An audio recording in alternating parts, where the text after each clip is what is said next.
Hello, this is Survival-gyver, and today I'm going to be discussing Ranger bands.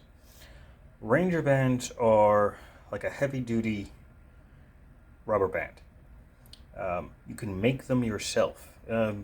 People do sell them. You can make, you could buy them pre-made, but for the price, you can get them for nearly free, or for a pretty low price, and just make your own in huge quantities. And there's a couple of things I'm going to show you that I've never seen anyone else show. Not in forums, not on other videos, not even in books, on another way you can modify this to work for you. Two ways. Three ways, actually, if I think about it. But so Ranger bands are bands like these. It's a heavy-duty rubber band. And they're really strong, and they come in various sizes. We've got thicker ones, thinner ones of the same diameter, and then even tiny little ones, and ones that can get to significantly larger, like a foot across. Depends on the size of the tube you're using. Ranger bands, well, the etymology of it, I'm not sure. Nobody really knows where the name Ranger band came from. Some people say it's from World War I, some people say it's from the Army Rangers. Somebody came up with the idea of where you can use an inner tube tire from a bike, or literally from a bike, or even a car or a truck, wheelbarrow, golf cart, lawnmower, anything that uses an inner tube, even the ones you use for recreational use, can be cut down to be made into really big rubber bands. Now, this would be really hard to get on something. So you cut down the tube. Now, no matter how you cut it down, it's always going to be a little off. The reason for that is the inner side of the tire, the tube, and the outer side are different sizes because they're round. So the inner dimension is going to be shorter than the outer dimension. It's not by much. If you try to flatten it out, you'll always see a curve to it because, well, it's curved. Now, this gets significantly worse. The larger the inner tube is, the worse the curvature is going to be. So eventually you're just going to have to cut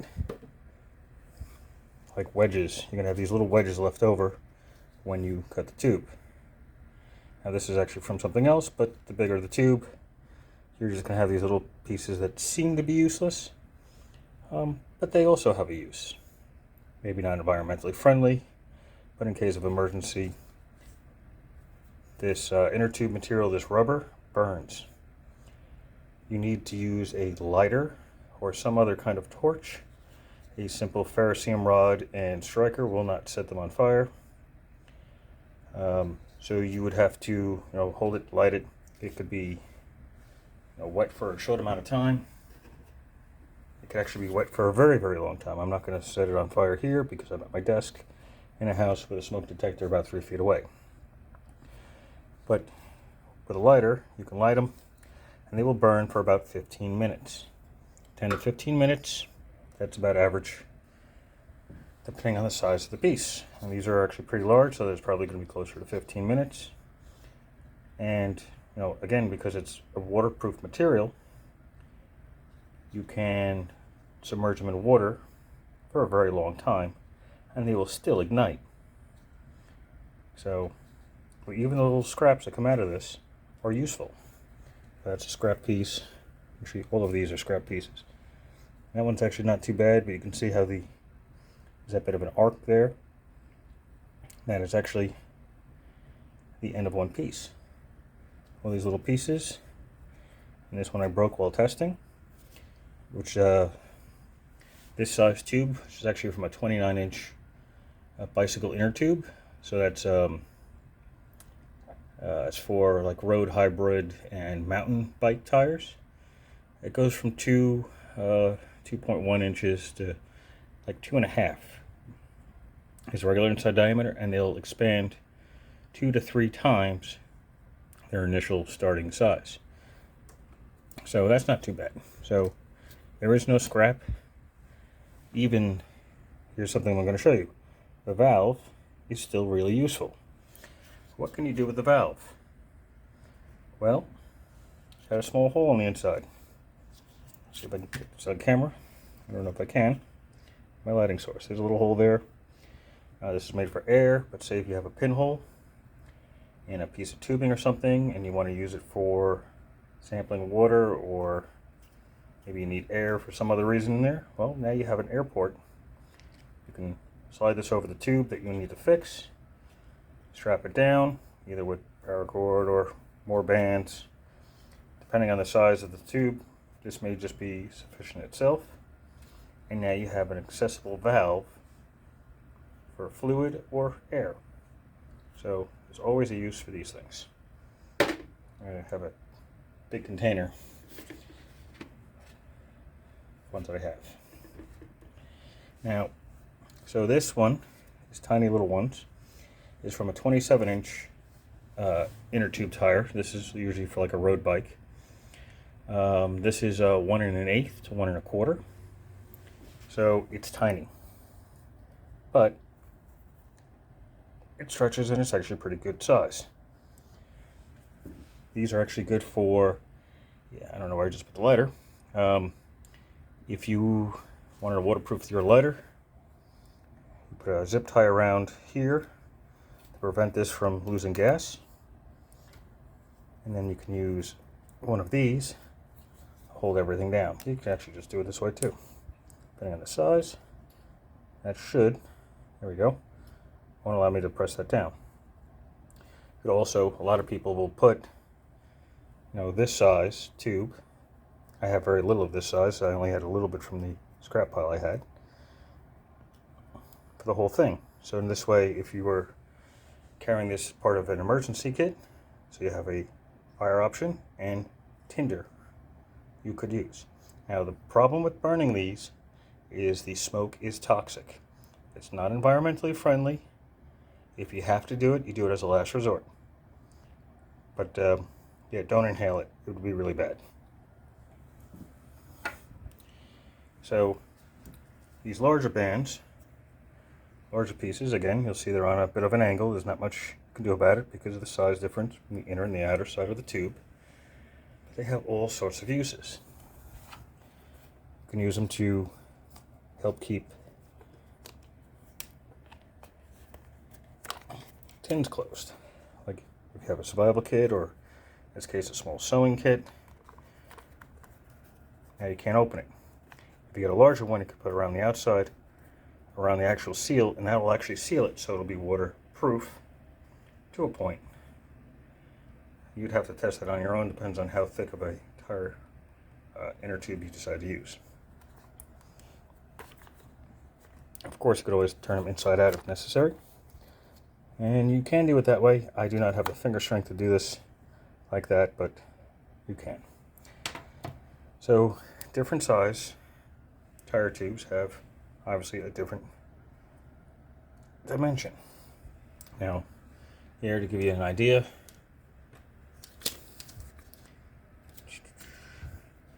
this is for a 29-inch. This came with a package I got. Pitch width 2.1 to 2.3 inches. They expand to about 3 times. And this one as well, I had to do a little conversion for us Americans. 1 1/8 to 1 1/4. Still not bad. Now, you don't have to pay for them. You can get them for free or almost free. These I actually got for really, really cheap. These were clearance from Academy Sports and Outdoors, or Walmart. And I'm an anti-Walmart person, so maybe not there. Got them somewhere really cheap. I think I paid 50 cents for 2 boxes. 2 different sizes. You can check with your local bike store or power sports store. And if they're ever repairing tires, you can ask them for the damaged tubes. If it's got a hole in it, or even a section of it's blown off, that's fine. You could still use the rest of it, even if it's open. And I'm going to show you that in a moment. So, what if you had to maybe this is the only size you had, this size, which these are all the same. except for that tiny one. These are all the same size. But what if you need something wider out of that same amount? You can cut them on an angle. It's the same side. If I do this, it's the same size, but it's cut on an angle. So the steeper the angle, the wider they'll go. You still have more material. And then this same size still, like that, even wider. You could even make a wider band as necessary. It's still really strong. But what happens if the tube is broken open? Like this one, where it's open. You can see the pattern inside. That's the outside. Now, look, there's a chunk missing out of it. Weird. Well, there's actually a good reason for that. You can make, this is the other thing I've never seen anybody do, you can make like Ranger paracord almost. Ranger cordage, or I guess since I've never seen anyone do it, you could do Survival-gyver cordage or SG cordage. So, still, it's the same piece of rubber strip, still really flexible. This is actually from the 27-inch tire. When you take out a section of it, I actually tried to follow the lines as best I could. Obviously, I'm not great with that because it is curved. But if you follow the whole tire all the way down to the valve, you're looking at 7 feet. So that's not bad. That's 7 feet. Possible tinder. You can cut these into really small little squares if you wanted, or rectangles. You have possible tinder. You can use this as a tourniquet. You can put a toggle in there, tighten it up. You can use it to bandage a couple of fingers or something of that nature. You can use a flexible but strong tether material, almost like a bungee kind of issue. You can do that with this. You can tie with it. There's just so many uses, it's ridiculous. So that's 7 feet. That's not bad. Now if you decide to cut it on more of an angle, where it's more narrow, or if you use one of the wider ones like this and you follow the lines, but you cut it a little bit on an angle, maybe not as crazy as this, but a slight angle, and you can get around the valve, you're looking at like 30 feet of rubber cordage. That's not bad, especially for little to no price. That ain't bad. So here's the things. As I said, you can cut them on an angle. It'll give you all sorts of things you can do with it. Actually, this might even work for this case. Same band.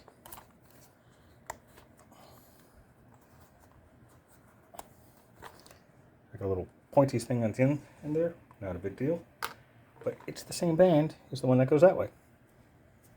And we know this is difficult as it is to get it that way. So just cutting on a different angle will give you a different direction. It will give you more length where you need it and still be just as strong. But what else can you do with them? Well, I'm going to show you 2 other things you can do with them. These really long pieces, you can use them as scrap, but they also work really well if you need to rubberize the grip of a tool.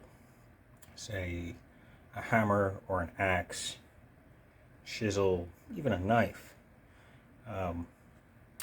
So I'm only going to show a quick one because I don't have a hammer up here, or a knife, or an axe.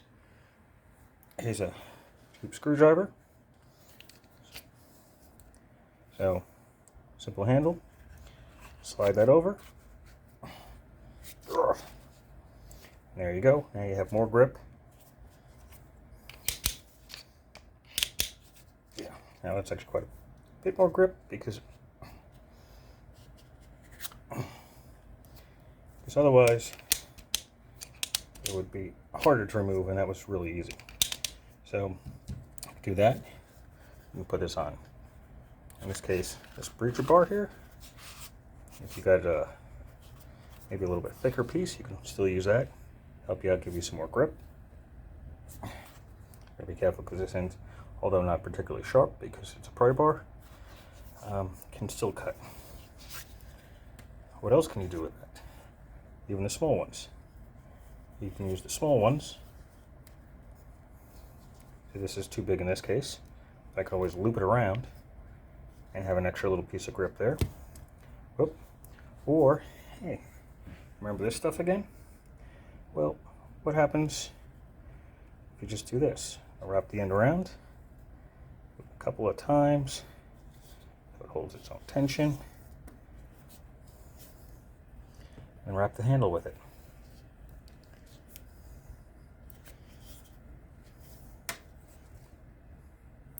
Alright, a little difficult to see. I know the phone's on a tripod and I can't see it, so I'm hoping this is in view. You can just wrap it around. It's not going to look pretty, but when it's all done, that's a hell of a lot more grip than the paracord would give. And again, it's tinder, and inside the paracord is tinder. So that's not bad either. Actually makes it difficult to get off. So, what is a Ranger band? Glorified, heavy-duty, multi-use rubber band. All different sizes depending on what you get. You can cut them in sizes like this. You can cut them in loose pieces. That's actually really useful. Oh wait, there's more. Did you know you can hang equipment with it? Say if I needed to put this carabiner, this Djinn, Petzl Djinn carabiner on, say, a backpack without it moving up and down on the webbing. Let me show you.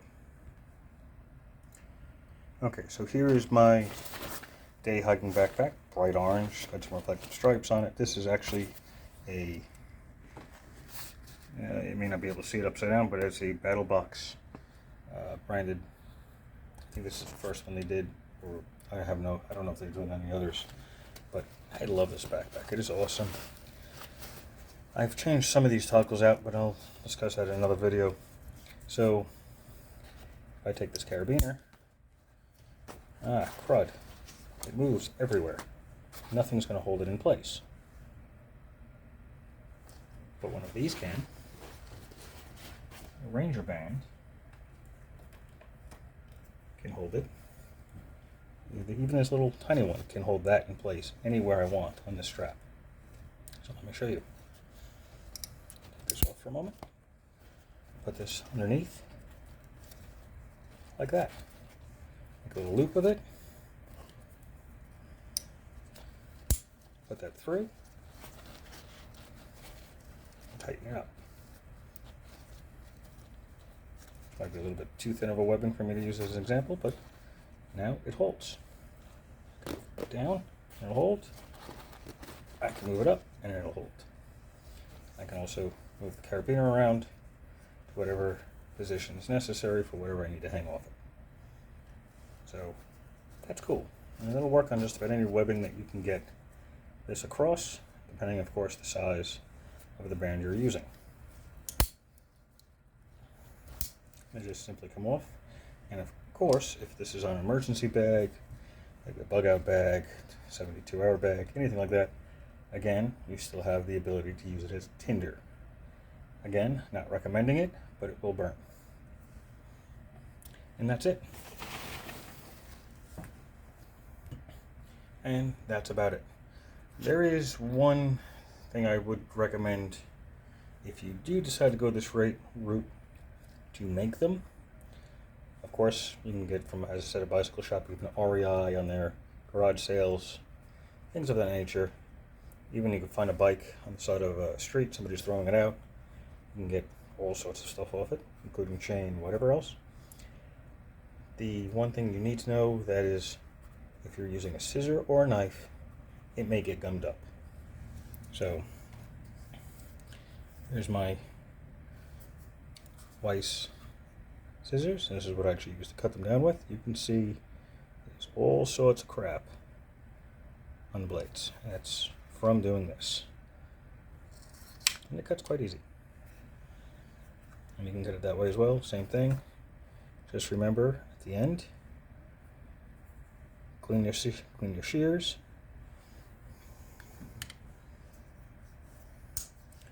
Clean your knives, because they all get kind of funky. Well, I shouldn't say that's it. There is one other side note, and I'm sorry I forgot about this. Some tubes have a sealant on the inside. If you buy your own tubes, make sure they do not have like a slime sealant on the inside to prevent leaks. Because if you do, you open it up, it's going to be like gunk, almost like mayonnaise, green or bluish, sometimes even white. It'll look like mayonnaise on the inside of it. That's the sealant. You'd have to scrape all of that out before you can use it, which is not great either way. But that's it. That should be it. So, thank you for listening to me ramble around Ranger bands. Hope you have learned something new. And enjoy. And I hope to see you soon on more fun stuff like this. Thank you. Have a wonderful day.